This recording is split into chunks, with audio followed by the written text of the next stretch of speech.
Good evening all, and welcome back to Paranoia Files.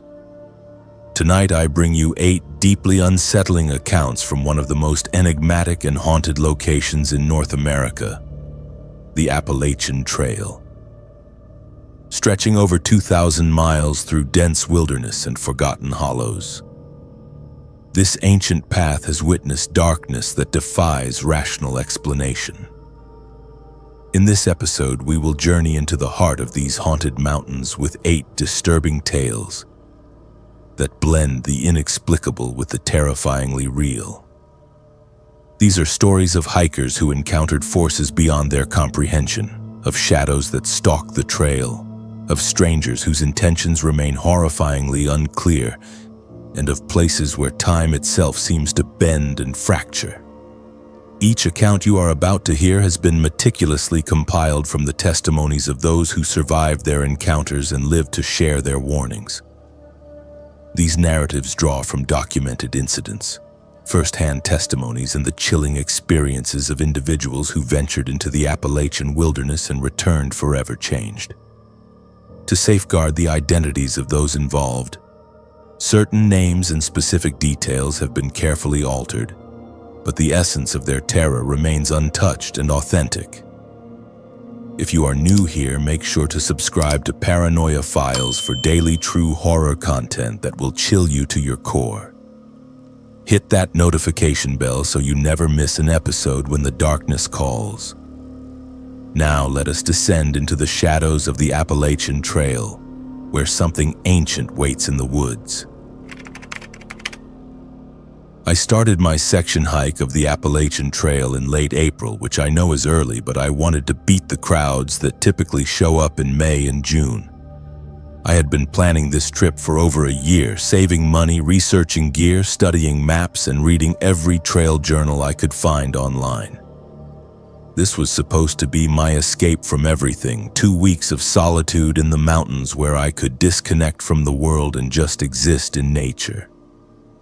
I had hiked sections of other trails before, but never the Appalachian Trail, and I was excited to finally experience what so many people had told me was a life-changing journey. I started at Amicalola Falls State Park in Georgia, which is the southern approach to the trail, and my plan was to hike northward through Georgia and into North Carolina, covering about 150 miles over 2 weeks. The weather forecast looked decent, with some rain expected but nothing severe, and I felt confident in my preparation. I had tested all my gear multiple times. I knew how to navigate with a map and compass, and I had enough food to last me the entire trip with a few resupply points planned along the way. Everything felt right. The first 3 days went exactly as I had hoped. The trail was challenging but manageable. The scenery was incredible, and I fell into a rhythm that felt almost meditative. I would wake up at dawn, pack my tent, hike until early afternoon, take a long break for lunch, then hike a few more hours before finding a place to camp for the night. I passed a few other hikers during the day, mostly through hikers who were moving faster than me and had started their journey weeks earlier down at Springer Mountain. We would exchange pleasantries, share trail conditions, and then continue on our separate ways. The solitude was exactly what I needed. I felt my stress melting away with every mile I covered. At night, I would set up my tent, cook a simple meal on my camp stove, write in my journal by headlamp, and fall asleep to the sounds of the forest around me. It was perfect. On the 4th day, the weather started to change. The morning began with overcast skies, and by mid-afternoon, a light drizzle had started. I checked my map and saw that there was a 3-sided shelter about 2 miles ahead, which would be a good place to wait out the rain and maybe spend the night if the weather got worse. These shelters are scattered along the Appalachian Trail, usually spaced about 8 to 10 miles apart, and they are basically wooden structures with 3 walls and a roof, open on one side, with a raised wooden platform for sleeping. They are first come, first served, and trail etiquette says that tent campers should make room for shelter campers if space is limited. I had planned to use my tent for most of the trip, but the idea of staying dry in a shelter sounded appealing given the rain. I reached the shelter around 5 in the evening. The rain had picked up by then, not pouring but steady enough that I was grateful to get under cover. The shelter was empty when I arrived, which surprised me a little because it was a Saturday, and I thought there might be other hikers taking refuge from the weather. I dropped my pack, took off my wet jacket, and started organizing my gear. The shelter had a picnic table under the roof, a fire ring out front that was too wet to use, and the usual trail register where hikers could sign in and leave notes. I flipped through the register and saw that the last entry was from 2 days ago, a group of 3 through hikers heading north. I signed my name, noted the date and time, and wrote a brief comment about the weather. I was setting up my sleeping pad on the wooden platform when I heard footsteps on the trail. A man emerged from the trees, walking quickly toward the shelter. He looked to be in his early 40s, average height, wearing a rain jacket and carrying a large backpack that looked brand new. He smiled when he saw me and waved. "Hey there, mind if I share the shelter?" he called out. "Not at all, plenty of room," I replied. He climbed up into the shelter, set his pack down on the opposite end of the platform from me, and took off his jacket. He introduced himself as Mason, said he was doing a section hike like me and that he had started a few days ago from a different trailhead. We made small talk for a while, the usual hiker conversation about where we were from, what sections we had hiked before, how we were finding the trail so far. He seemed friendly enough, maybe a little too eager to talk, but I chalked that up to him being excited about his hike. I have met plenty of enthusiastic hikers over the years.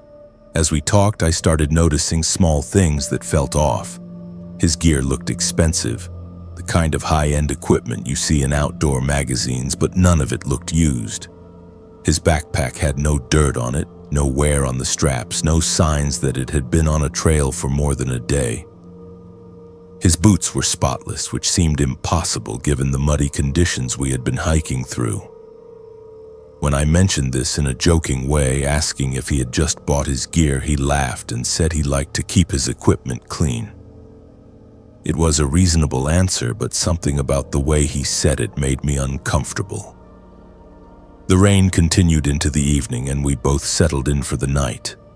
I cooked my dinner on my camp stove, some dehydrated pasta that tasted better than it should have after a long day of hiking. Mason did not cook anything. He said he had eaten a big lunch and was not hungry, which I thought was strange because hikers are always hungry. I ate my meal, cleaned my pot, hung my food bag from the bare cable near the shelter, and got into my sleeping bag. Mason was sitting on the edge of the platform looking out at the rain, not doing much of anything. I tried to read for a while using my headlamp, but I was exhausted and eventually turned off the light and closed my eyes. I am not sure what time it was when I woke up, but it was deep into the night and the rain had stopped. The forest was silent except for the occasional drip of water from the trees. I opened my eyes and immediately felt a jolt of fear. Mason was standing over me, just standing there in the dark, his headlamp off, perfectly still. I sat up quickly, my heart pounding. "What are you doing?" I asked, trying to keep my voice steady. He took a step back, turned on his headlamp and pointed it toward the open side of the shelter. "I heard something outside," he said calmly. "I thought maybe it was a bear or something, so I got up to check." I looked where he was pointing but saw nothing except darkness and trees. "I did not hear anything," I said. "It was probably nothing," he replied. "Sorry if I startled you." He went back to his side of the shelter and got into his sleeping bag. I laid back down but did not close my eyes. Something about the whole situation felt wrong. Why was he standing directly over me instead of looking outside? Why did he not wake me up if he thought there was a bear? Why was his headlamp off? I stayed awake for the rest of the night, listening to every sound, watching his silhouette on the other side of the shelter. He did not move again, but I could not shake the feeling that something was very wrong. As soon as there was enough light to see, I packed up my gear as quietly as I could. Mason was still in his sleeping bag, either asleep or pretending to be. I did not care which. I wanted to get out of that shelter and put as much distance between us as possible. I slung my pack on, grabbed my trekking poles, and started hiking north before the sun had fully risen. The trail was muddy from the rain, but I moved quickly, pushing myself harder than I normally would. I kept looking over my shoulder, half expecting to see Mason following me, but the trail behind me remained empty. I hiked for about 3 hours straight without stopping, covering nearly 8 miles before I finally allowed myself to take a break. I was exhausted, my legs were burning, and I needed water. I found a flat spot near a stream, dropped my pack, and sat down on a fallen log. I drank deeply from my water bottle, ate a protein bar, and tried to convince myself that I had overreacted.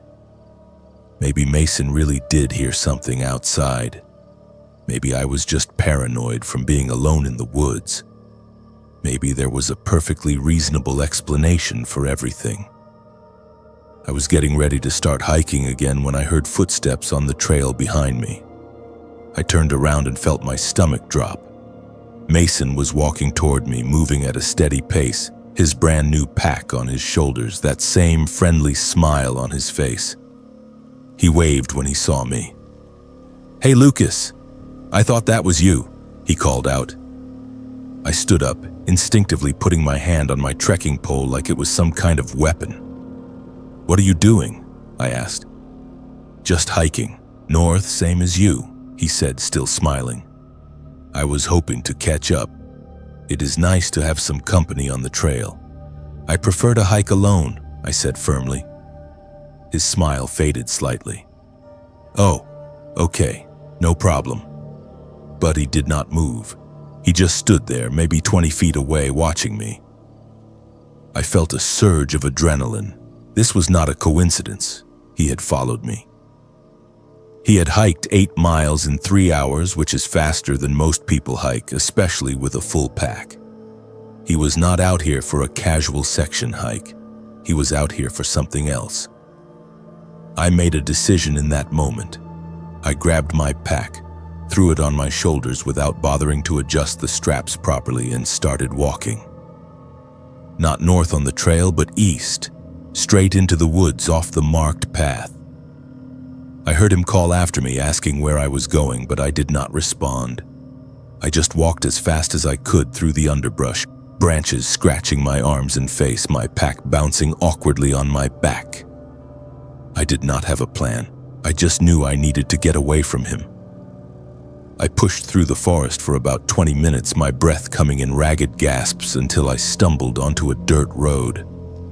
It was narrow and looked like it was rarely used, but it was a road, which meant civilization was not far. I turned right and started jogging, my legs screaming in protest. After about half a mile, I saw a pickup truck coming toward me. I waved my arms frantically, and the truck slowed to a stop. An older man rolled down his window and looked at me with concern. "You all right, son?" he asked. "I need a ride to the nearest town," I said, trying to catch my breath. "Please." He must have seen the fear in my eyes, because he did not ask any questions. He just nodded and told me to throw my pack in the bed of the truck and get in. I did, and he drove me to a small town about 15 miles away. I thanked him, told him I was fine, and found the local ranger station. I explained everything to the ranger on duty, described Mason, told him about the shelter incident and the way he had followed me on the trail. The ranger listened carefully, took notes, and then told me something that made my blood run cold.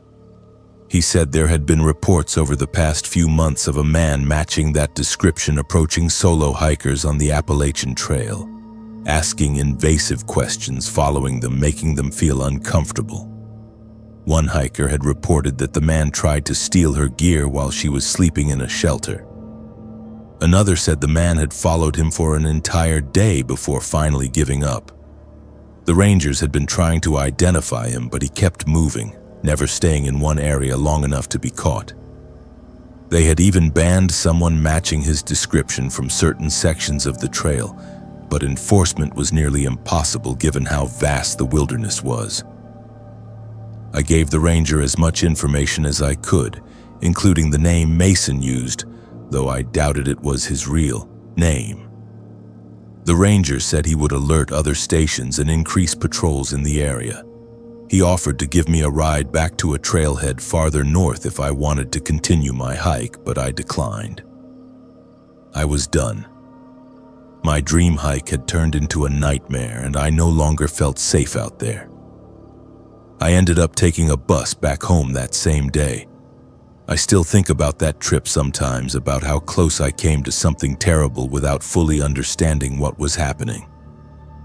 I ignored every instinct because I wanted to believe that trail culture meant everyone was safe, that the community of hikers looked out for each other, that I could trust a stranger just because we were both carrying backpacks in the wilderness. It does not. The trail is not some magical place where bad people do not exist. It is just the woods, and the woods can hide anything. This happened 3 years ago, and I still cannot explain it, no matter how many times I go over the details in my mind.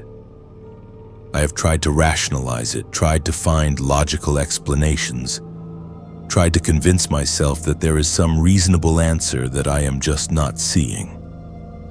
But the truth is, what happened to me and my friend on the Appalachian Trail that day defies everything I know about reality. I am not someone who believes in ghosts or supernatural phenomena. I have always been the skeptical one in my friend group, the person who explains away strange occurrences with science and logic.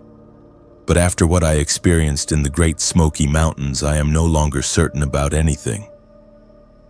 My friend Chloe and I had planned a 4-day hiking trip through the Smokies section of the Appalachian Trail. We had been friends since college, and we tried to do at least one big hiking trip together every year.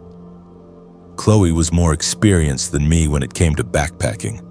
She had thru-hiked sections of the Pacific Crest Trail and had spent summers working as a backcountry guide in Colorado. I trusted her judgment completely when it came to the outdoors. We started our hike on a Thursday morning in late September. The weather was perfect for hiking, cool but not cold, with clear skies and a forecast that promised good conditions for the entire weekend. The fall colors were just starting to show, hints of yellow and orange in the leaves, and the trail was relatively empty because the peak leaf peeping season had not yet arrived. We covered about 12 miles on the first day, taking our time, stopping frequently to take photos and enjoy the scenery. We camped that night near a water source, cooked dinner over Chloe's camp stove, and fell asleep early under a sky full of stars. The second day was similar, another 12 miles through beautiful terrain with only a few other hikers passing us on the trail. Everything was going exactly as planned. We were both in good spirits, enjoying the solitude and the physical challenge of the hike. The morning of the third day started with fog.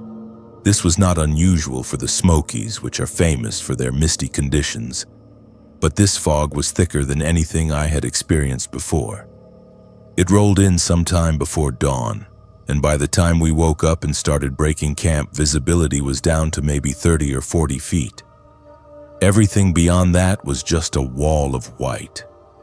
Chloe checked her map and GPS and said we should still be able to navigate without any problems.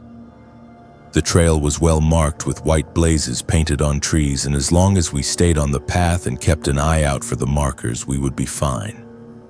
We started hiking around 8 in the morning. The fog was disorienting, making everything look unfamiliar and dreamlike. Sounds seemed muffled and distant, and I found myself walking closer to Chloe than I normally would, not wanting to lose sight of her in the dense mist. We had been hiking for about 2 hours when we decided to stop for a water break. There was a flat section of trail with a few large rocks we could sit on, so we dropped our packs and pulled out our water bottles. I was digging through my pack looking for a protein bar when Chloe stood up and adjusted her pack straps. "I am going to walk ahead to the overlook," she said. "I will wait for you there." I looked up at her. "What overlook?" She pointed ahead into the fog. "The one on the map. It is only like a quarter-mile up the trail."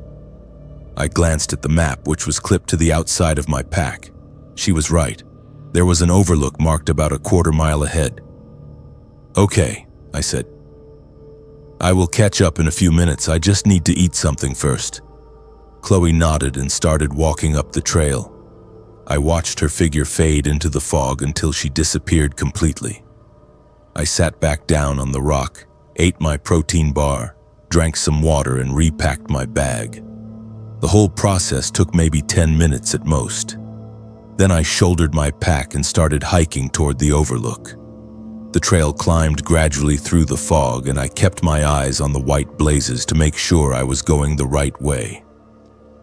After about 10 minutes of walking, I reached the overlook. It was a rocky outcrop that would normally have spectacular views of the surrounding mountains. But in the fog, I could only see a few feet in front of me before everything vanished into whiteness. And Chloe was not there. I called out her name. "Chloe, where are you?" No response.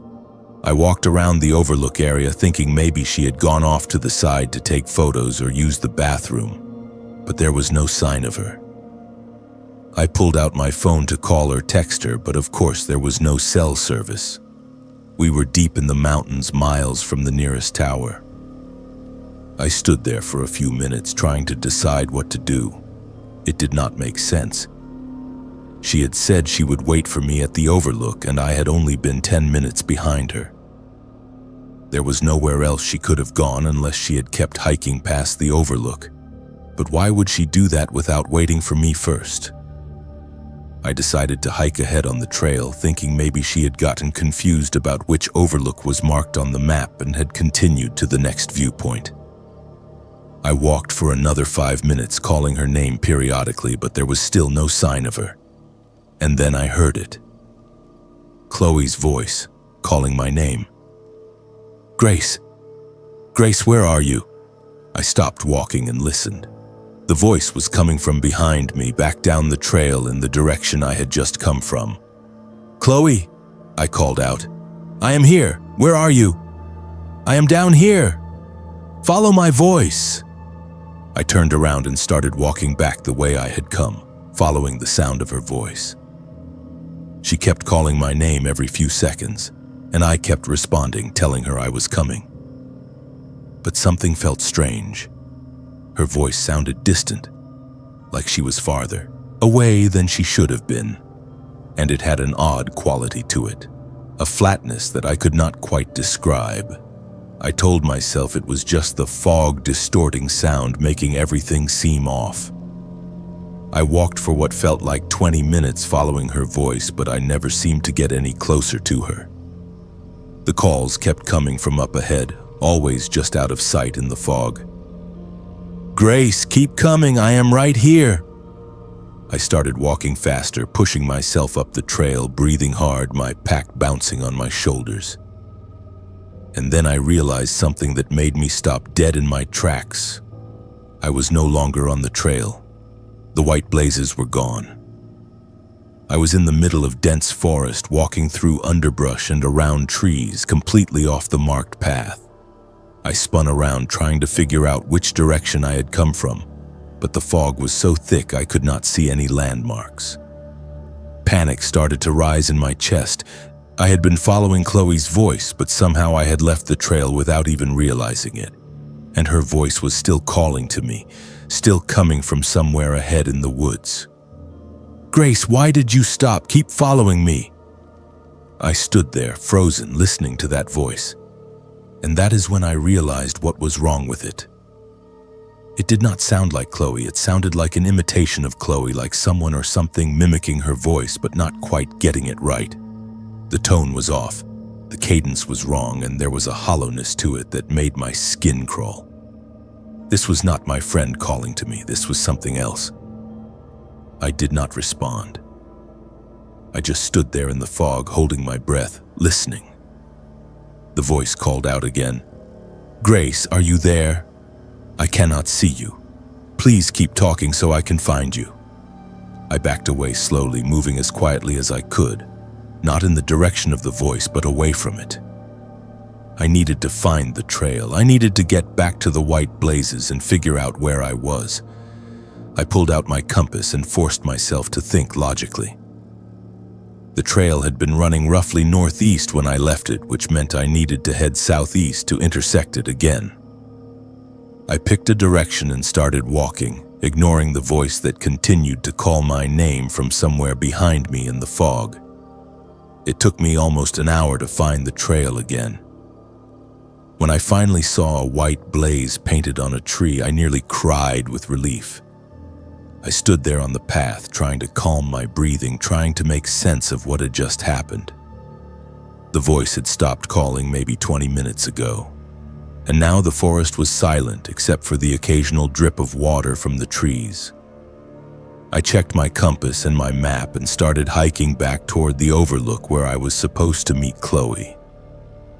When I reached the overlook, Chloe was there, sitting on one of the rocks with her pack beside her, eating a granola bar. She looked up when she heard me approaching and smiled. "There you are. I was starting to wonder if you got lost." I stared at her, unable to speak for a moment. "What are you talking about?" I finally said. "You told me to follow you. I have been looking for you for over an hour." Chloe's smile faded. "What? No. I have been sitting here the whole time waiting for you. You said you needed to eat something and would catch up in a few minutes, remember?" "You walked ahead," I insisted. "You said you were going to the overlook and you would wait for me here. I came here 10 minutes later and you were gone. And then I heard you calling my name from down the trail." Chloe shook her head slowly. "Grace, I never left this spot. I have been sitting right here for the past hour. I did not walk ahead and I definitely did not call your name. I thought you were still back at the rocks where we took our water break." I pulled off my pack and sat down, feeling dizzy. "That is impossible. I heard you. You kept calling my name, telling me to follow your voice. I followed it for 20 minutes and ended up completely off the trail in the middle of the woods." Chloe looked genuinely concerned now. "I did not call you, Grace, I swear. Are you feeling okay? Did you hit your head or something?" "I did not hit my head," I said, frustrated. "I know what I heard. It was your voice." We went back and forth like this for several minutes, with Chloe insisting she had never moved from the overlook and me insisting that I had heard her voice calling to me. Neither of us was willing to back down. Finally, Chloe suggested we just drop it and keep hiking. We had miles to cover before we reached our planned campsite for the night, and standing around arguing was not getting us anywhere. I reluctantly agreed, but I could not let it go. I knew what I had experienced, and I knew it was real. We hiked the rest of that day in near silence. The fog stayed with us for several hours before finally starting to lift in the late afternoon. We made camp that evening near a shelter, cooked dinner, and went to sleep without discussing what had happened. But I barely slept that night. I kept replaying the events in my mind, trying to make sense of them. Chloe's voice had been so clear, so convincing. How could it not have been her?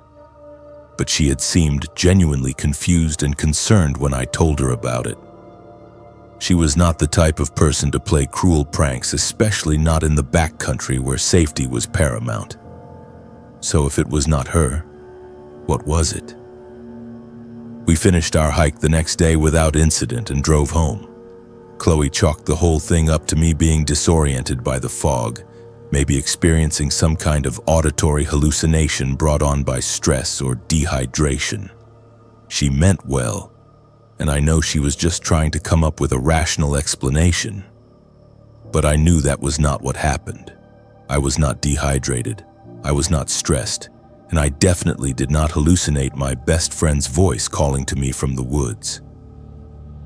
After we got home, I started researching similar experiences. I found dozens of accounts from hikers who had experienced the same thing on the Appalachian Trail and other wilderness areas.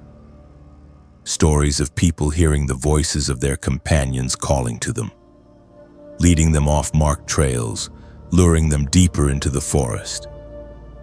In some folklore traditions, these are called mimics or shadow voices, entities that imitate human speech to confuse and disorient travelers. In the Appalachian region specifically, there are old stories about things in the mountains that call out to hikers trying to lead them astray. I do not know what called to me that day in the fog. I do not know if it was something supernatural or some natural phenomenon that science has not yet explained. All I know is that I heard Chloe's voice. I followed it, and it led me off the trail into the woods where I could have easily become lost or injured. If I had not realized that the voice sounded wrong, if I had kept following it deeper into the forest, I might not have found my way back. Chloe and I are still friends, but we have not gone hiking together since that trip.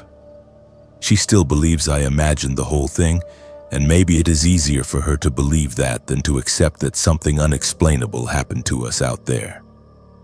But I know the truth. Something wanted me to follow it into those woods, and I am grateful every day that I had the sense to stop and listen, really listen to what was calling my name, I had been on the trail for 2 weeks, so by that point I had a routine down and I felt pretty confident camping alone. The first few nights of solo camping had made me nervous. Every snapping twig or rustling leaf would jolt me awake. But after a while I learned to distinguish between normal forest sounds and things that actually required my attention. I knew what a deer sounded like moving through underbrush. I knew the sound of wind moving through the trees. I knew the difference between a small animal scurrying near my tent and something larger. Or at least I thought I did. I was somewhere in central Virginia, about halfway through my planned month-long section hike. I had been making good progress, averaging around 15 miles a day, and my body had finally adjusted to the physical demands of carrying a 40-pound pack up and down mountains for hours at a time. The trail had become my entire world. I woke up thinking about mileage and water sources and where I would camp that night.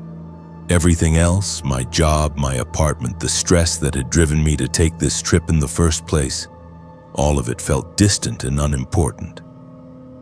That particular day had been long and exhausting. I had climbed 3 significant peaks and my legs felt like rubber by the time I started looking for a place to camp. It was around 6 in the evening and I wanted to stop before it got dark.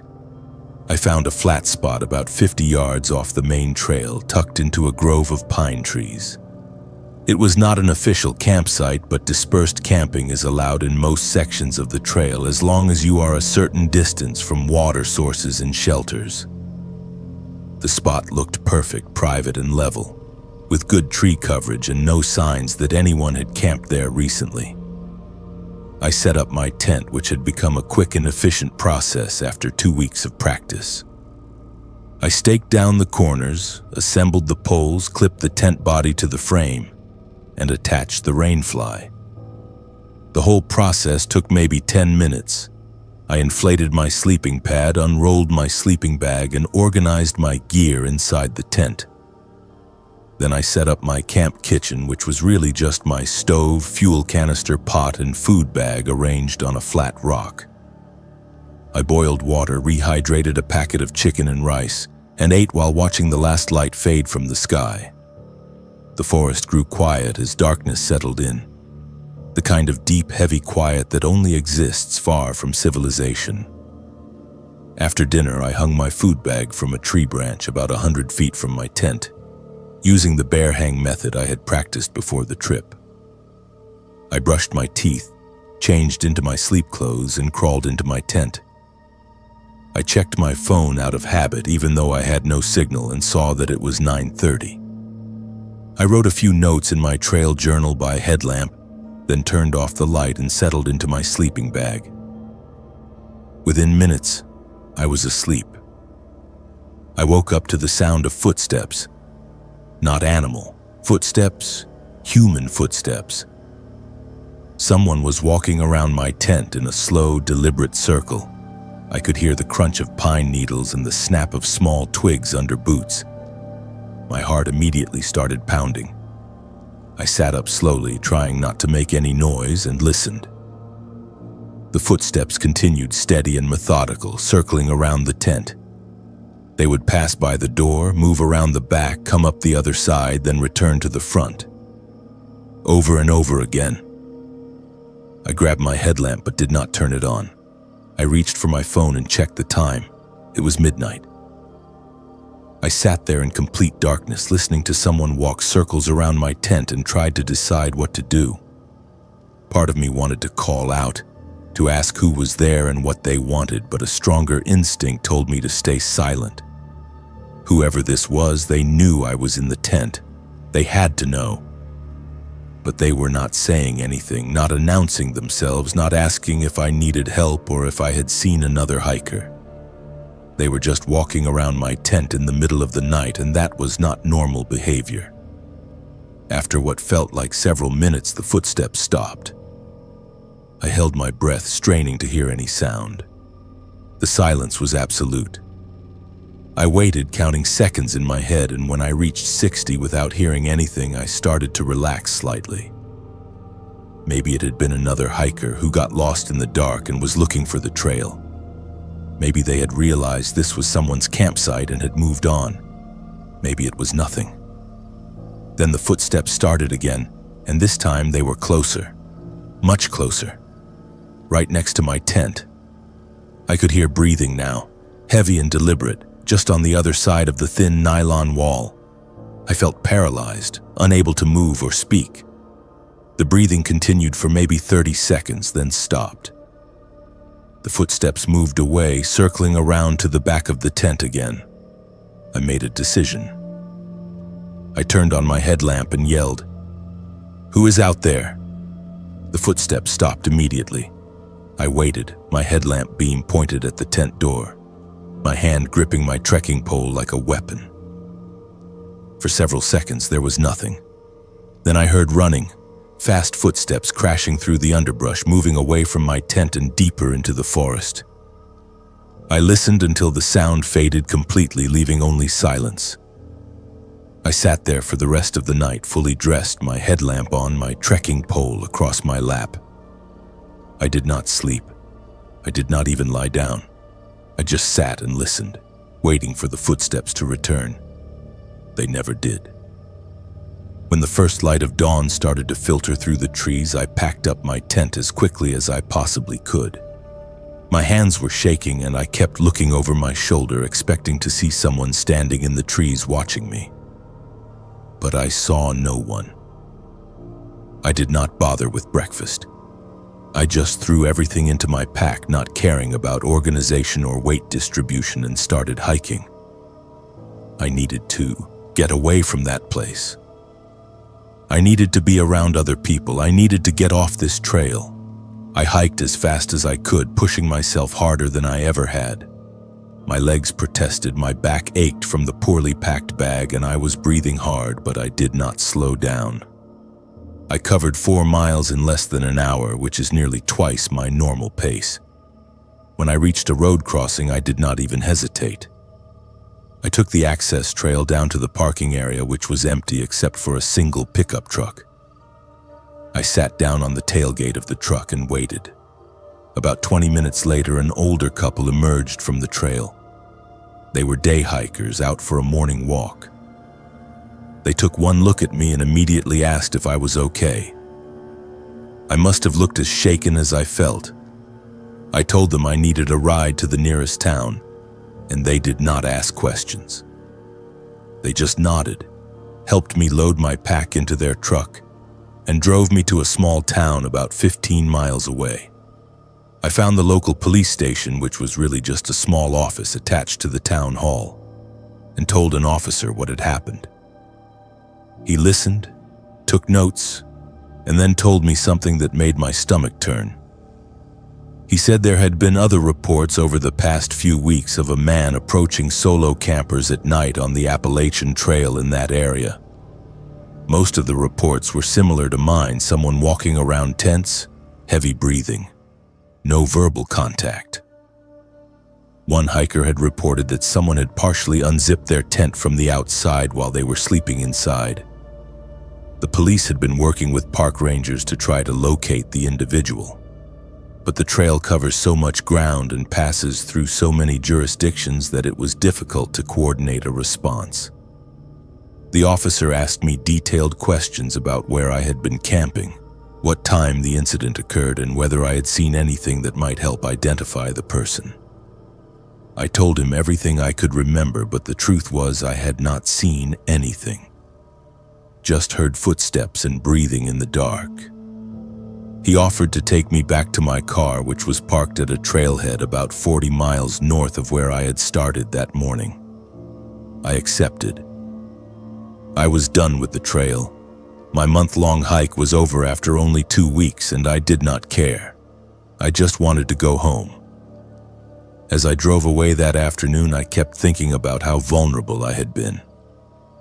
I was alone in the woods in a thin nylon tent that could be cut open with a pocket knife, miles from the nearest road with no cell service and no way to call for help. And someone had known that. Someone had found me in the dark and had circled my tent like a predator, deciding whether to attack. I turned on my headlamp and yelled, and whoever it was had run away. But what if I had not woken up? What if I had slept through it? What if they had decided to do more than just walk around outside? I never found out who it was or what they wanted. The police never contacted me to say they had caught anyone. For all I know, that person is still out there, still walking through the woods at night, still looking for tents with solo hikers inside. I just know I was not going to wait around to find out what their intentions were. My buddy Jackson and I had planned this section of the trail for months, so we knew the route pretty well. We had hiked parts of Pennsylvania before, and while everyone complains about the rocks and the difficult terrain, we actually enjoyed the challenge. We had taken time off work specifically for this trip, mapped out our daily mileage, identified our water sources and campsites, and packed everything we would need for 5 days in the backcountry. Jackson and I had been hiking together for years, ever since college, and we had developed a good rhythm on the trail. We moved at about the same pace, we never argued about where to camp or when to take breaks, and we trusted each other completely. This was supposed to be a straightforward hike, nothing extreme, just a good solid week in the woods to decompress and get away from our normal lives. The weather forecast was perfect, clear skies and mild temperatures, and we were both in good shape and feeling confident. The first 2 days went exactly as planned. We made our miles, the trail was challenging but manageable, and we were having a great time. We fell into our usual pattern of hiking in comfortable silence for long stretches, then talking about random topics during breaks. Everything felt normal and familiar. On the third day, we were hiking through a section we had both done before, a relatively flat stretch that ran along a ridgeline with occasional views through the trees. We had started early that morning around 7 and had already covered about 8 miles by early afternoon. According to our plan, we were supposed to reach a shelter around 4 in the afternoon, which would give us plenty of time to set up camp, cook dinner, and relax before dark. We were right on schedule, maybe even a little ahead. It was a beautiful autumn day, the kind of perfect weather that makes you grateful to be outside.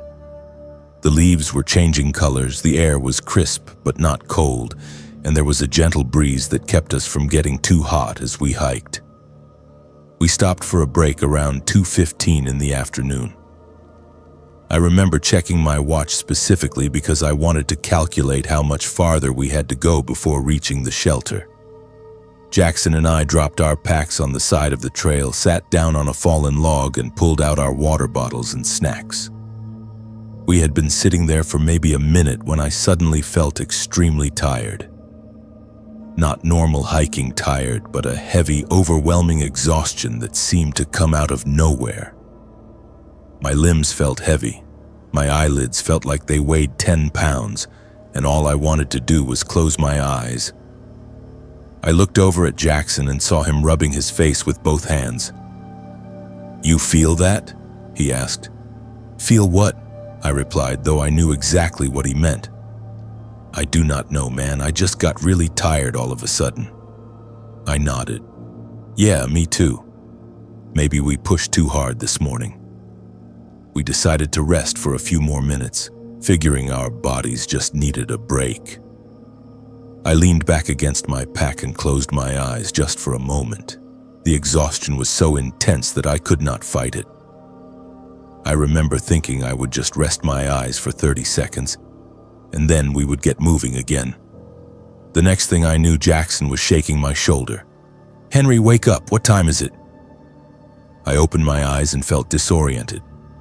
The light had changed. It was darker, the shadows were longer, and the temperature had dropped noticeably. I fumbled for my watch and looked at the time, 5:40 in the evening. "That cannot be right," I said. Jackson pulled out his phone to check the time, even though we did not have service out here. "Mine says 5:39. How long were we sitting here?" I did my mental math. We sat down at 2:15. That is more than 3 hours. We both just stared at each other for a moment. It did not make sense. I did not remember falling asleep. I did not remember 3 hours passing. It felt like I had closed my eyes for maybe 5 minutes at most. Jackson looked as confused as I felt. "Did you fall asleep?" I asked him. "I do not know," he said. "I do not remember, did you?" "I do not think so. I just closed my eyes for a second." We both stood up, and that is when I noticed something else that was wrong. My pants were covered in dirt, from the knees down to my boots. Not trail dust, but actual dirt and mud, like I had been kneeling on the ground. My hands were dirty too. I looked at Jackson and saw that he was in the same condition. His pants were filthy, his hands were smudged with dirt, and there were pine needles stuck to his jacket. "What the hell happened?" Jackson said, brushing at his clothes. I had no answer. I looked around the area where we had been sitting, trying to find some clue about what we had been doing for the past 3 hours. There was nothing unusual. The trail looked exactly as it had when we sat down. Our packs were where we had left them, leaning against the log. Our water bottles were on the ground next to us. Everything appeared normal except for the missing time and the dirt all over our clothes. Jackson walked a few yards up the trail, then back down past where we had been sitting. "I do not see any footprints or anything. Do you remember getting up? Do you remember moving around?" I shook my head. "I do not remember anything. I closed my eyes and then you were waking me up. That is it." We checked ourselves for injuries, thinking maybe we had fallen or hit our heads, but neither of us had any bruises, cuts, or bumps. We both had slight headaches, a dull ache behind our eyes, but nothing serious. We were not injured, just dirty and confused, and suddenly 3.5 hours behind schedule. "We need to move," Jackson said, checking the darkening sky. "It is going to be dark in less than an hour, and we still have 4 miles to the shelter." He was right. We could worry about what happened later. Right now, we needed to cover ground before we lost daylight completely. We grabbed our packs and started hiking fast, not quite running, but moving at a pace that was much faster than our normal stride. Neither of us spoke much. We were both too focused on making miles and too unsettled by what had just happened. We reached the shelter just as full darkness fell, around 6:45. There were 2 other hikers already there, a couple in their 30s who had set up their tent near the shelter. They greeted us as we arrived, and I decided to ask them a question that had been bothering me for the past hour of hiking. "Did you guys come from the south today?" I asked. The woman nodded. "Yeah, we have been hiking northbound. We passed through that ridge section earlier this afternoon." "Did you see us on the trail?" 2 guys, probably sitting down taking a break sometime between 2 and 6. She looked at her partner and they both shook their heads. No, we did not see anyone on that section. What time did you pass through? That is the thing, Jackson said. We do not really know. We ended up telling them the whole story while we set up our camp and cooked dinner. They listened politely, but clearly thought we had just fallen asleep and lost track of time. The woman suggested we might have been more tired than we realized and had taken a longer nap than we intended. It was a reasonable explanation, except it did not account for the dirt on our clothes or the fact that neither of us remembered falling asleep. That night, lying in my sleeping bag in the shelter, I could not stop thinking about those missing hours. Jackson and I had compared our memories, going over every detail, and our stories matched exactly. We both remembered sitting down at 2:15. We both remembered feeling suddenly exhausted. We both closed our eyes for what felt like a few seconds, and we both woke up at 5:40 with no memory of the intervening 3.5 hours covered in dirt and pine needles. The next morning, we examined the area around where we had been sitting, having marked it on our GPS. We hiked back to the spot before continuing north. In daylight, we could see more clearly, but there was nothing that explained what had happened. The ground around the log showed some disturbance, areas where the leaves and pine needles had been pushed aside, but it did not tell us anything useful. We took photos, more for our own records than anything else, and then we hiked on. We finished the rest of our trip without incident, but the experience had changed something.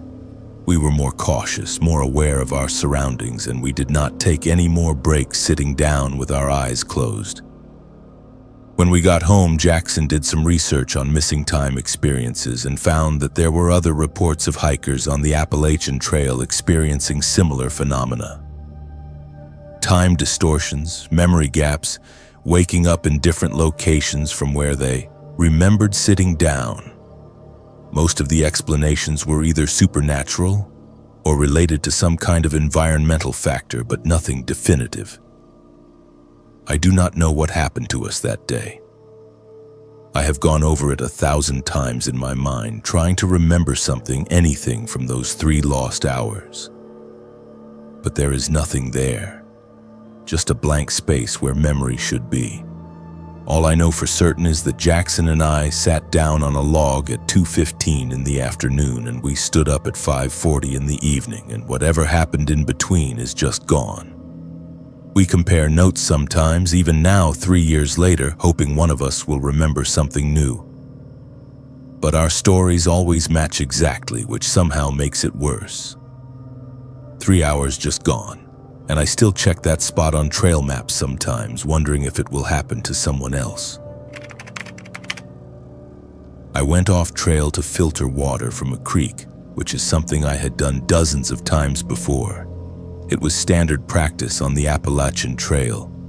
You find a reliable water source, you go down to it with your filter and your bottles. You pump enough water for the next section of hiking and you get back on the trail. Simple and routine. I had been hiking for 5 days at that point, moving through the North Carolina section, and I was comfortable with the process. The creek I found was marked on my map as a reliable source, about 50 yards downhill from the main trail, and I could hear the water running even before I saw it. It was mid-afternoon, probably around 3 o'clock, and the forest was quiet except for the sound of the creek and the occasional bird call. I was making good time that day and feeling strong, planning to cover another 6 miles before setting up camp for the evening. I left my backpack on the trail, just took my water filter and empty bottles and started picking my way down the slope toward the water. The terrain was steep but not dangerous, just rocky and covered with fallen leaves that made the footing a little tricky. I reached the creek and knelt down next to the water. It was clear and cold, running fast over smooth rocks, exactly what I wanted to see. I was assembling my filter when I noticed something upstream that made me pause. There was a tent set up about 30 feet away, tucked into a flat area near the creek bank. It was a bright blue two-person tent, clearly visible even in the dappled forest light.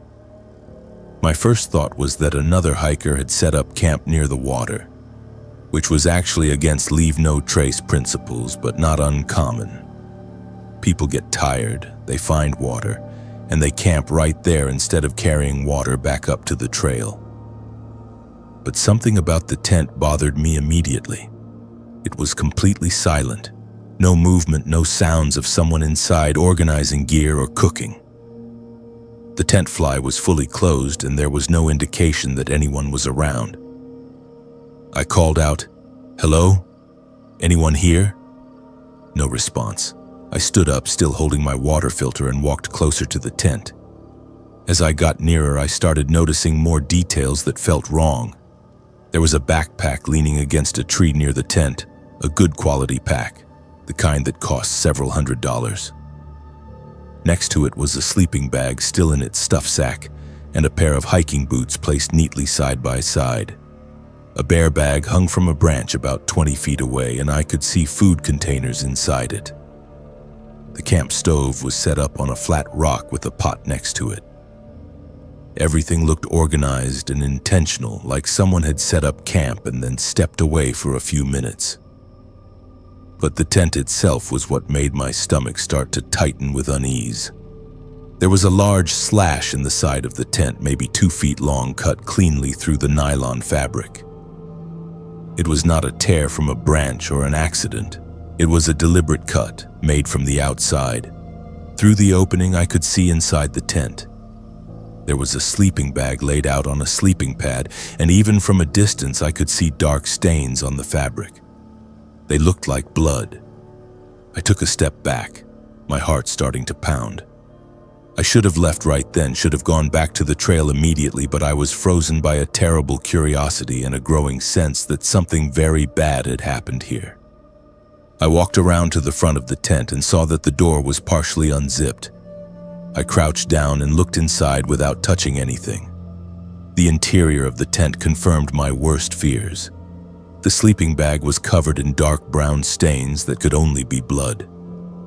There were spatters on the tent walls, and the sleeping pad had a large dark patch near the top end. But there was no body, no person, just the evidence that someone had been hurt badly inside this tent. I noticed other items scattered around: a headlamp, a paperback book, a water bottle, and a wallet lying open near the door. I could see an ID card inside the wallet, though I did not get close enough to read the name. I backed away from the tent and looked around the campsite more carefully. That is when I saw the drag marks. They started near the tent door and led away into the thicker forest, heading uphill away from the creek. The leaves and pine needles were disturbed in a clear line, like something heavy had been pulled across the ground. The marks were wide enough to be a person. My hands were shaking. I pulled out my phone, knowing there would not be any cell service, but checking anyway. Nothing. No bars. I was miles from the nearest road, completely alone in the woods, and I had just discovered what was clearly a crime scene. I made a decision quickly. I needed to get back to the trail, find other hikers, and get help. I needed to contact authorities as soon as possible. I left my water bottles where I had dropped them and scrambled back up the slope to the main trail much faster than I had come down. When I reached my backpack, I saw 2 hikers approaching from the south, a man and a woman in their 20s moving at a steady pace. I flagged them down, probably looking as panicked as I felt. "I need your help," I said. "There is something down by the creek, an abandoned camp. I think something bad happened." They both stopped and looked at me with concern. "What do you mean?" the man asked. I explained quickly what I had found: the tent with the slash, the blood, the drag marks, all of it. They exchanged a glance, and then the woman pulled out her phone. "I do not have service either," she said. "The nearest road crossing is about 8 miles north. There is usually service there." The man looked down toward the creek. "Should we go look?" "No," I said firmly. "We should not touch anything. "This is a crime scene. We need to get to a phone and call the police." They agreed. The woman had a satellite communicator device, one of those emergency beacons that can send messages even without cell service. But she said it was only for life-threatening emergencies and she was not sure if this qualified. I argued that it absolutely did qualify and she agreed to activate it. She sent an emergency message with our approximate coordinates and a brief description of what I had found. We decided to hike together to the road crossing 8 miles north, moving as fast as we could. None of us wanted to stay near that abandoned camp any longer than necessary. As we hiked, we talked about what I had seen, and the couple told me they had not passed anyone on the trail that day who looked injured or in distress. They had started hiking early that morning from a shelter about 12 miles south, and the trail had been quiet. We reached the road crossing around 6 in the evening. There was cell service, and I immediately called 911. I explained the situation to the dispatcher, gave her the coordinates as accurately as I could, and described what I had found. She told me to wait at the road crossing and that officers would be there within the hour. The police arrived about 45 minutes later, 2 local deputies in a patrol car. I went over everything again with them, showing them on my map exactly where the creek was located and where I had found the camp. They asked me detailed questions. Had I touched anything? Had I seen anyone else in the area? What time had I made the discovery? Did I recognize the person from the ID in the wallet? I answered everything as clearly as I could. No, I had not touched anything except the ground when I walked around the site. No, I had not seen anyone. Around 3 in the afternoon. No, I did not get close enough to read the ID. The deputies called for additional support, and within the next hour, several more vehicles arrived, including park rangers and what looked like investigators. They asked if I would be willing to lead them back to the site, and I agreed, though the idea of going back there made me feel sick. We hiked back down the trail in the fading light, a group of 6 officers and rangers all carrying heavy packs with equipment. When we reached the spot, I pointed down toward the creek and described the location. 2 rangers went down first, and I heard one of them call back up that he had found it. The rest of the group descended, and I stayed on the trail with one deputy who took more information from me. He asked for my contact information and said that investigators might need to follow up with me later. I never went down to the creek again. I waited on the trail while they worked the scene, which took several hours. Eventually, one of the rangers came back up and told me I was free to go, that they had what they needed from me. I asked what they had found, but he said it was an ongoing investigation and he could not share details. I hiked out to the road crossing that night, not wanting to camp anywhere near that place. I hitched a ride to the nearest town and got a motel room. The next day, I contacted the police department and left my information again, making sure they had multiple ways to reach me. They never told me whose camp it was or what they think happened. I called several times over the following weeks, but each time I was told the investigation was ongoing and they could not share information. I searched online for missing persons reports in that area, but found nothing that matched the time frame. Maybe they found the person alive. Maybe they found them dead. Maybe they never found them at all. I do not know. All I know is that I found something I was not supposed to find, and somewhere out there, someone knows exactly what happened in that blue tent by the creek, and I hope they never come looking for witnesses. The section of trail through Tennessee gets dark early because of the dense canopy, so even at 6 in the evening it felt like dusk. I had been hiking alone for 4 days, which was not unusual for me. I preferred solo hiking, actually. There was something peaceful about being completely self-reliant in the wilderness, making my own decisions about pace and schedule, not having to coordinate with anyone else. I had done several solo trips before, ranging from weekend overnights to week-long adventures, and I had always felt safe. The Appalachian Trail has a reputation for being relatively secure compared to more remote wilderness areas. There are shelters, other hikers, and enough foot traffic that you rarely feel truly isolated. That day had been long but satisfying. I had covered 14 miles through challenging terrain, climbing over rocky sections and navigating steep descents that had left my knees aching. I was tired, but in a good way, the kind of exhaustion that comes from physical accomplishment.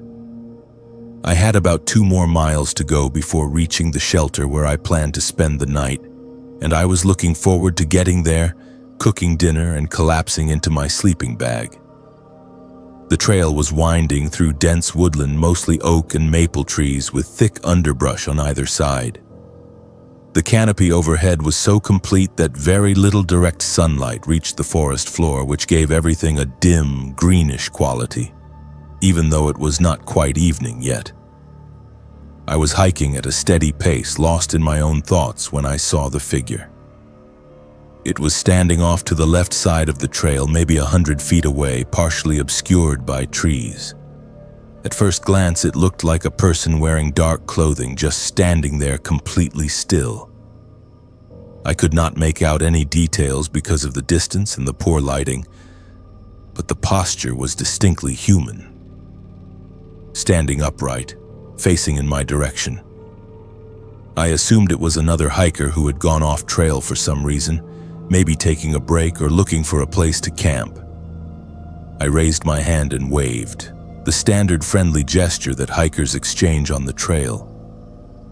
The figure did not wave back. It did not move at all.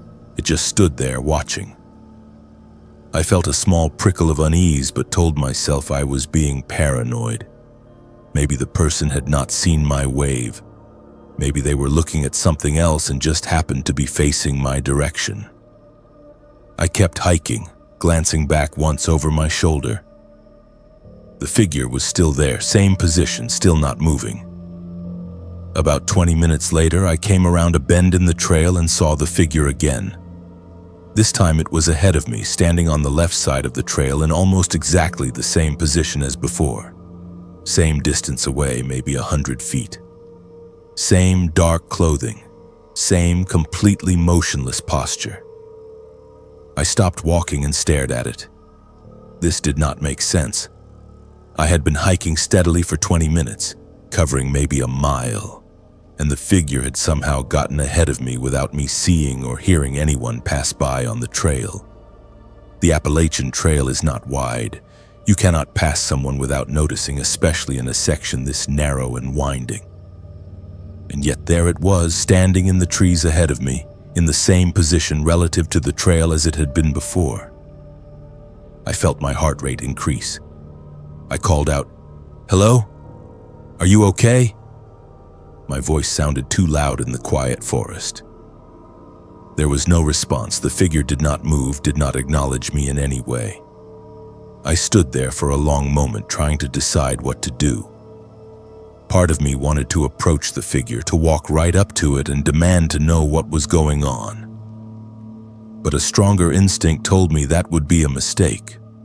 Something about this situation felt deeply wrong. I started walking again, moving faster than before, keeping my eyes on the figure as I hiked. It remained perfectly still as I approached, and I expected that at some point I would get close enough to see details, to make out facial features or clothing.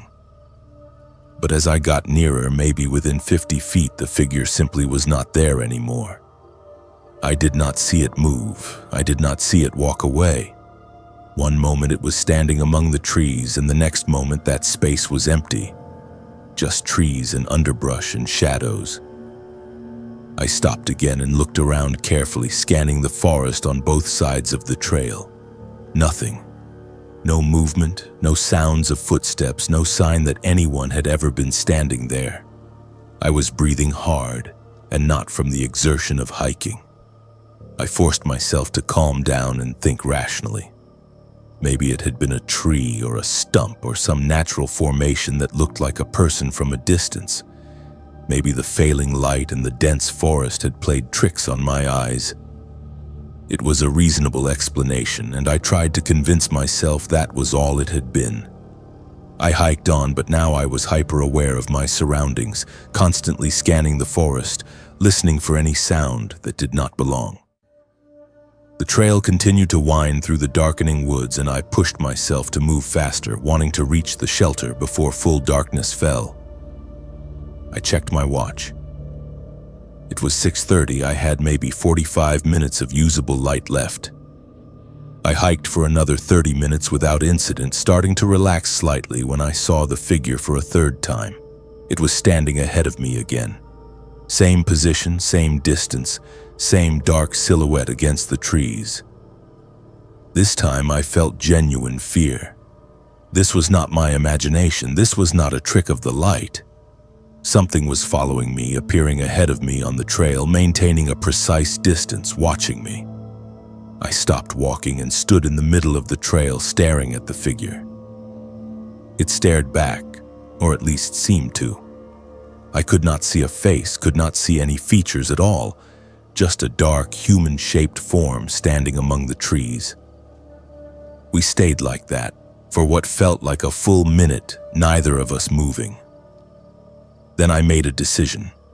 I started walking directly toward it, not on the trail, but off the path, straight through the underbrush toward where the figure was standing. I wanted to see what it would do. I wanted to close the distance and force a confrontation. I crashed through the brush, pushing aside branches, my boots crunching loudly on fallen leaves. I covered maybe half the distance, getting within 50 feet, and then the figure was gone again. Just gone. The space where it had been standing was empty. I stood there among the trees, breathing hard, turning in a circle. Nothing. I could see the trail behind me, could see the forest in every direction, but there was no sign of the figure. No footprints, no disturbed vegetation, no evidence that anything had been standing there. I felt a wave of dizziness wash over me and realized I needed to get moving. I needed to reach the shelter. I needed to be around other people. I made my way back to the trail and started practically jogging, moving as fast as I could while still watching my footing on the rocky path. The light was fading rapidly now, the forest darkening to deep shadows. I pulled out my headlamp and put it on, turning it on even though there was still a little daylight left. The beam of light made me feel slightly better, gave me a sense of control. I reached the shelter at 7:15 just as full darkness was settling over the forest. I had never been so relieved to see a three-sided wooden structure in my entire life. But when I climbed up into the shelter, my relief evaporated. It was empty, completely empty. No other hikers, no tents set up nearby, just me and the empty shelter in the dark woods. I did not want to stay there, but I had no choice. I was exhausted, it was dark, and hiking at night would be dangerous. I set up my sleeping bag on the wooden platform, hung my food bag, and cooked a quick dinner on my camp stove. I ate without tasting the food, my eyes constantly scanning the tree line around the shelter. As I was cleaning up my cooking pot, I saw it again.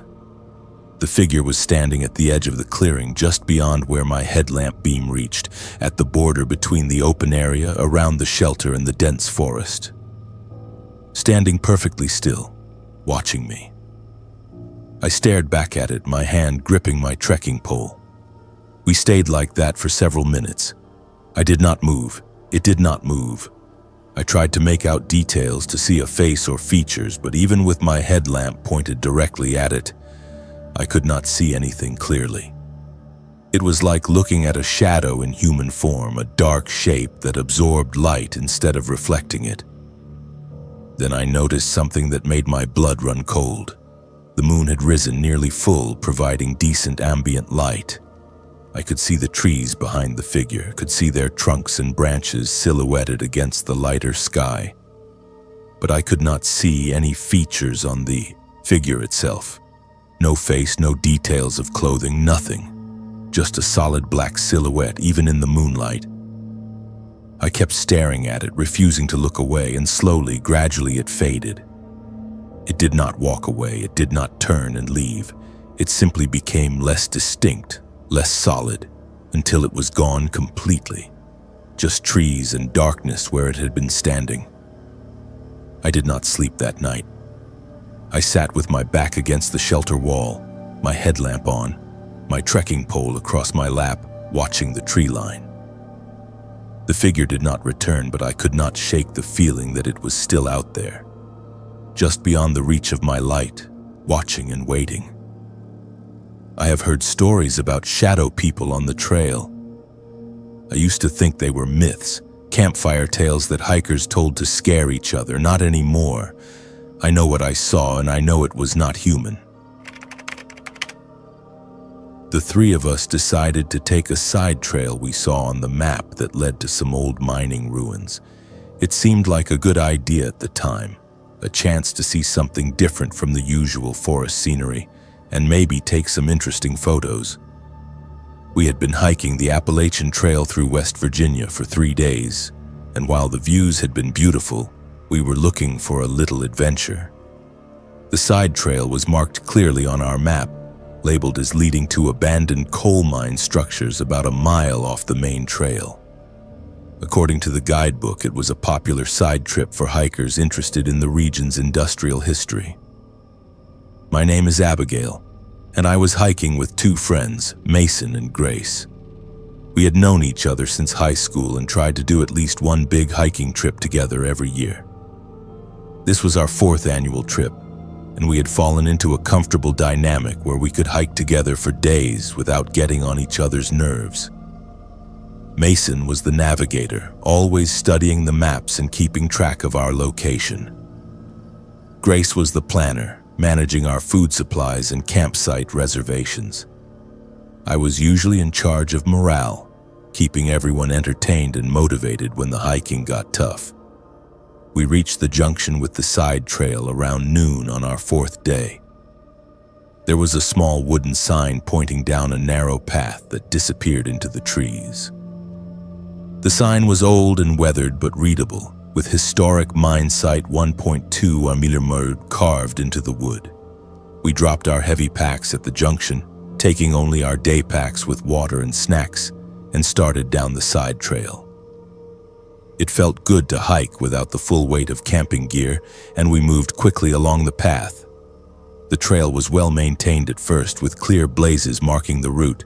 It wound downhill through dense forest, crossing a small stream, then climbing up the other side into rockier terrain. After about 30 minutes of hiking, we started seeing signs of the old mining operation. First, scattered pieces of rusted metal, then the remains of a wooden structure that might have been a shed or equipment building.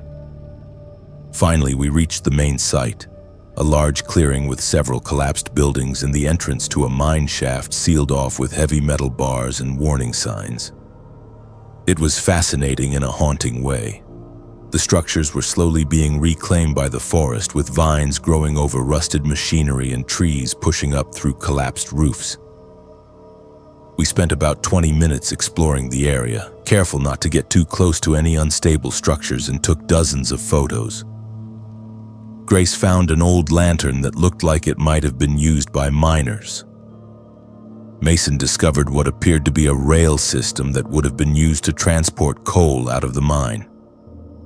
I found the whole place both interesting and deeply sad, thinking about the people who had worked here decades ago under dangerous conditions. We decided to head back to the main trail around 1 in the afternoon. We had covered the 1.5 miles to the mine site without any problems, and we expected the return hike to take about 45 minutes. Mason led the way back up the trail, following the blazes we had seen on the way in. That is when we noticed the first strange thing. All 3 of our phones lost signal at exactly the same moment. We were comparing photos, and suddenly all 3 screens showed no service. "That is weird," Grace said. "I had 2 bars just a minute ago." Mason pulled out his compass to check our bearing, and we all watched as the needle started spinning in circles, rotating continuously without settling on any direction. He tapped the compass, shook it, held it level, but the needle just kept spinning. "This thing has never done this before," he said. We looked at each other and I could see we were all thinking the same thing. This was strange, but not necessarily dangerous. We did not need cell service or a compass to follow a marked trail back to the main path. We just needed to keep following the blazes and retracing our steps. We kept hiking. But after 15 minutes of walking, something felt wrong. The trail did not look the same as it had on the way in. I could not point to any specific difference, but the trees seemed arranged differently, and I did not remember passing certain rock formations. Mason stopped and pulled out the map. "Does this look right to you?" he asked. Grace and I looked around. "I do not know," Grace said. "I was not paying that much attention on the way in. I was looking at the mine stuff." We kept hiking, assuming we were just being paranoid. But after another 20 minutes, we came to a fork in the trail that none of us remembered seeing before. There were no blazes visible on either path. Mason checked the map again, but the side trail was marked as a simple out-and-back route with no forks or junctions. This fork should not exist. "Let us take the right path," Mason said. "That should lead us uphill back toward the main trail." We took the right fork and hiked for 30 minutes, but instead of reaching the junction with the main Appalachian Trail, we found ourselves back at the mine entrance. The same clearing, the same collapsed buildings, the same sealed mine shaft. We had somehow made a complete circle. "Okay, this is officially weird," I said, trying to keep my voice light but feeling genuine anxiety building in my chest. We tried again, this time taking the left fork when we reached the split. After another 30 minutes of hiking, we ended up back at the mine entrance again. Same clearing, same buildings, like we had never left. Mason's compass was still spinning uselessly, and our phones still showed no signal. Grace checked her watch. It was almost 3 in the afternoon. We had been trying to hike back for nearly 2 hours, and we were exactly where we had started.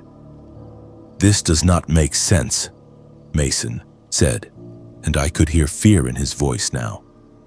"We are walking in a straight line. We are following a trail. How do we keep ending up back here?" Grace suggested we try a different approach.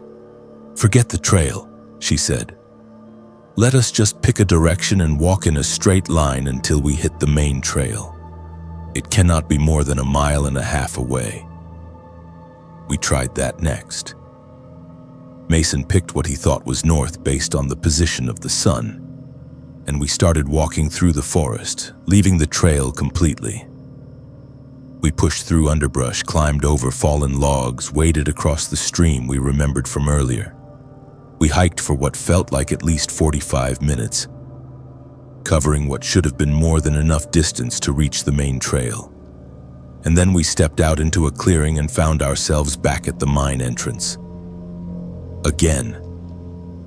I felt panic rising in my chest. This was impossible. We had walked in a straight line through the forest, not following any path, and we had still ended up back at the same place. Grace was close to tears. Mason looked pale and frightened. The sun was getting lower in the sky. It was after 4 now, and we had been trying to leave this place for over 3 hours. "We need to stay calm," I said, though I felt anything but calm. "There has to be an explanation for this." Mason sat down on a fallen log and put his head in his hands. "This is like one of those stories you hear about places where people get lost and can't find their way out. Places where the normal rules do not apply." Grace was pacing back and forth. "We cannot stay here overnight. We do not have our camping gear. We do not have enough food or water." I looked around the clearing, at the collapsed buildings and the sealed mine entrance, and felt a wave of desperation. We were stuck in some kind of loop, unable to leave this place no matter what we tried. And I could not think of any logical explanation for what was happening. Our compasses were not working. We kept ending up back at the mine no matter which direction we walked. Time seemed to be moving strangely. When I checked my own watch, I saw that it was 4:30, but it felt like we should have been trying to escape for much longer than that. Then I had an idea. It was not logical or reasonable, but nothing about this situation was logical or reasonable. "I am going to run," I said. "I am going to pick a direction and run in a straight line as fast as I can until I hit something that is not this mine." Mason and Grace looked at me like I was crazy, but I did not wait for their permission. I just started running. I picked what I thought was east based on the angle of the afternoon sun, and I ran through the forest without looking back. I ran faster than I had ever run on a trail, dodging trees, jumping over obstacles, ignoring the branches that scratched my arms and face. I ran until my lungs were burning and my legs felt like they would collapse. And then I ran some more. And suddenly I burst out onto the main Appalachian Trail, just stepped out of the forest and found myself standing on the familiar white-blazed path. I stopped, gasping for breath, hardly believing what I was seeing. I looked back at the forest I had just come from, then looked down the trail. I could see the wooden sign marking the side trail junction maybe 200 yards away. I ran back toward the junction and found Mason and Grace emerging from the side trail, looking as shocked and disoriented as I felt. "How did you get here?" Grace asked. "I ran," I said. "I just ran in a straight line and I ended up on the main trail." We looked at the map later that night after we had hiked several miles away from that place and set up camp. The side trail should have been a simple 1.5 mile round trip, total time maybe an hour and a half. We had been gone for over 4 hours. The storm came out of nowhere, which I should have expected because I was in the Smokies, but I was still caught off guard. I had checked the weather forecast that morning before starting my hike, and it had called for partly cloudy skies with only a 10% chance of rain. The morning had been beautiful, clear and cool, perfect hiking weather. I had covered about 10 miles by early afternoon and was feeling good, making excellent time on a section of trail that wound through high-elevation forests with occasional stunning views of the surrounding mountains. Around 3 in the afternoon, I noticed the sky darkening rapidly. Within minutes, thick gray clouds rolled in from the west, moving faster than seemed natural. The temperature dropped noticeably, and I could smell rain coming. I picked up my pace, hoping to cover another few miles before the storm hit, but I had barely gone half a mile when I heard the first rumble of thunder. It was close, the kind of deep rolling sound that you feel in your chest as much as hear. Lightning flashed somewhere behind me, and I counted maybe 3 seconds before the thunder followed. The storm was right on top of me. I am not someone who scares easily on the trail, but I am terrified of lightning. I have read too many stories about hikers being struck, especially on exposed ridgelines or near tall trees. I pulled out my map and checked my location. There was a shelter marked about a 1/4 mile ahead. If I moved fast, I could reach it before the worst of the storm arrived. I started jogging, my pack bouncing awkwardly on my back as the first large raindrops began to fall. The rain went from a few scattered drops to a complete downpour in less than a minute. Within seconds, I was soaked through my rain jacket and pants. The trail turned to mud, and I had to slow down to avoid slipping. Lightning flashed again, much closer this time, followed almost immediately by a crack of thunder that made me flinch. I rounded a bend in the trail and saw the shelter ahead, a dark wooden structure tucked into the trees. Relief flooded through me. I ran the last 100 yards and practically threw myself into the shelter, gasping for breath. The 3-sided structure provided immediate relief from the rain, though wind was still blowing some moisture under the roof. I dropped my pack and stood there for a moment, dripping water onto the wooden floor, trying to catch my breath. The shelter was empty, and I felt grateful for that. I would have the whole space to myself to dry out and wait for the storm to pass. I was stripping off my soaked rain jacket when I heard footsteps running up the trail. Another hiker emerged from the trees, moving quickly toward the shelter. It was a man, probably in his early 30s, wearing jeans and a soaked t-shirt with no backpack or gear visible. He was completely drenched, his dark hair plastered to his head, water running down his face. He climbed into the shelter and stood on the opposite side from me, breathing hard. "That came up fast," he said, wiping water from his eyes. "Yeah, I barely made it here in time," I replied. He introduced himself as Elijah and said he was day hiking, had parked at a trailhead a few miles back and gotten caught in the storm. I nodded politely and started organizing my gear, pulling out dry clothes from my pack.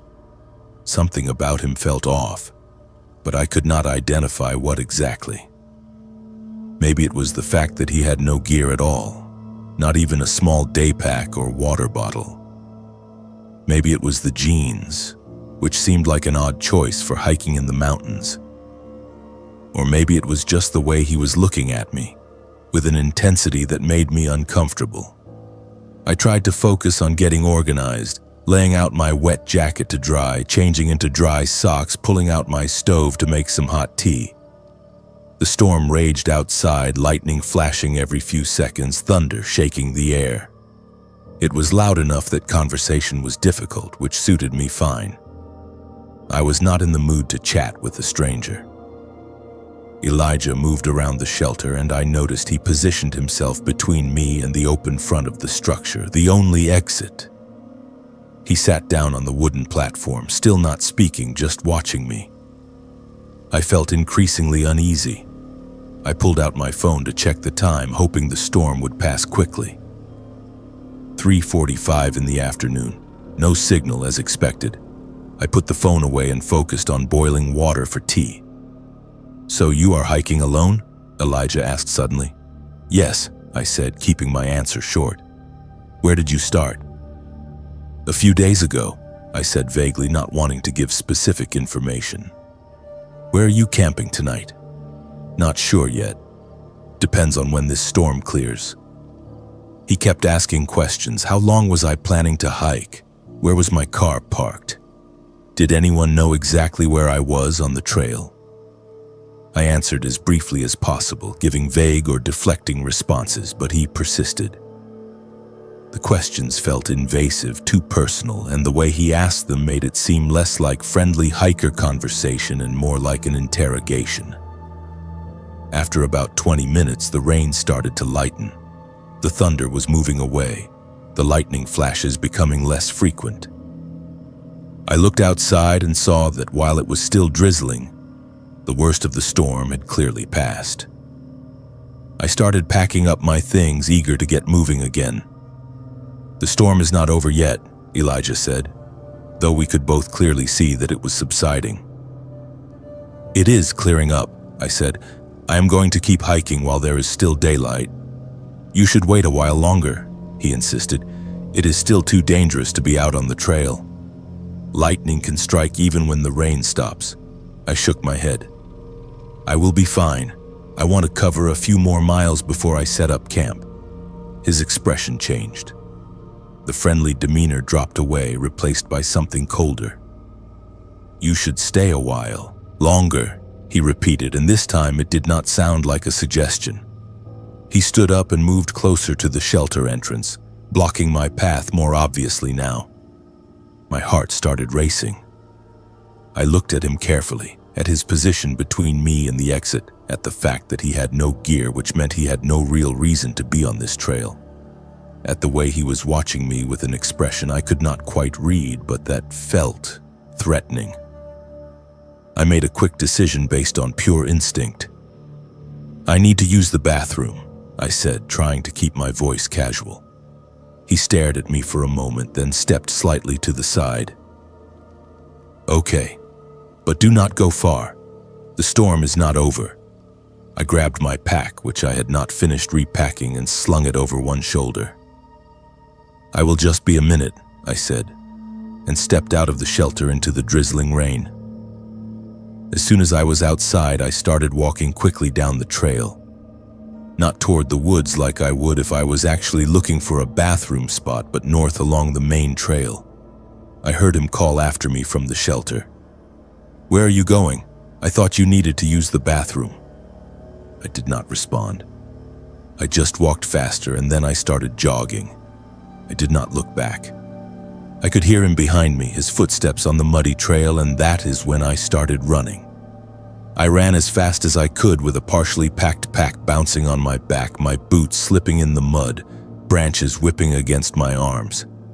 I ran like my life depended on it, because some deep instinct told me that it might.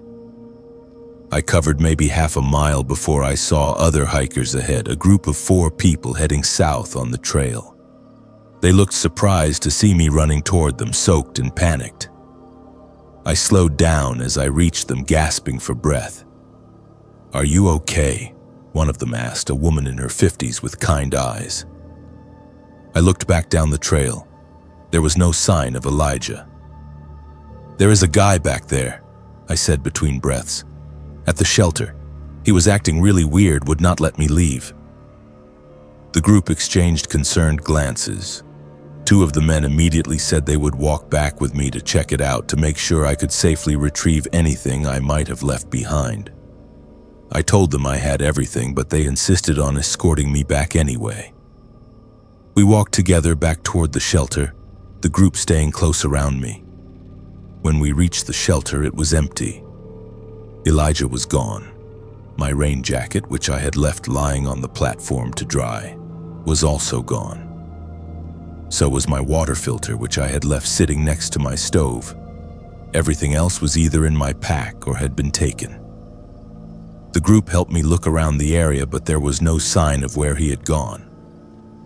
No footprints in the mud led away from the shelter in any obvious direction. He had simply vanished along with my gear. One of the men offered to lend me his water filter for the rest of my trip, and the woman gave me an emergency poncho to replace my stolen jacket. I hiked out with that group for the rest of the afternoon, and they let me camp near them that night. I was grateful for their presence, grateful that I had trusted my instincts and run when I did. The next morning, they gave me a ride into town from the nearest trailhead, and I reported the incident to the local ranger station. The ranger took my statement and said they would increase patrols in that area, but he was not optimistic about finding the man. I never found out who Elijah was or what he wanted. All I know is that he told me to stay when every instinct I had screamed at me to leave, and I listened to my instincts. Whatever he was planning, I was not going to wait around to find out.